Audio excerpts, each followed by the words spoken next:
after France's revolution and after the failings of Napoleon Bonaparte, you have a restoration of the old royal family of France, and the king at the time, Charles X, is desperately unpopular, and he seizes on an old grievance between the ruler of Algiers, who had loaned grain through local Jewish intermediaries to Napoleon's army to feed the army during a naval blockade of French ports that the British had imposed during the Napoleonic Wars.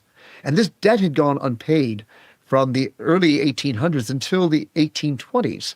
And the ruler of Algiers demands of the French consul in his city that these debts be honored, and that they be honored now. And he loses his temper, and he strikes the French consul with his fly whisk. This was treated by the French consul de Val as though it were an insult on French honor. And he appeals to his king and his government to respond to this slight with all the force that it's due.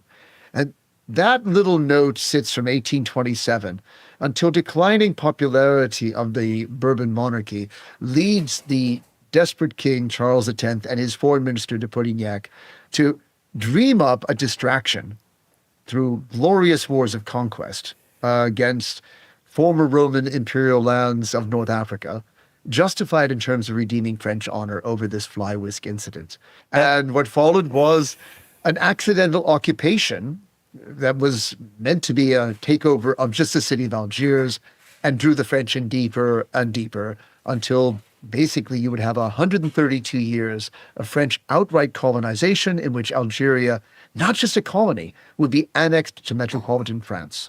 North African French territory, looking at the role that international financial institutions have played in trying to take over failing economies and then impose restructuring on them, and imposing experts on them, and imposing debt repayment schedules. And so this is something with deep roots in economic history, certainly in Europe's relations. The lesson here is you want to be more powerful or bigger than your creditor nation if you want to retain your sovereignty.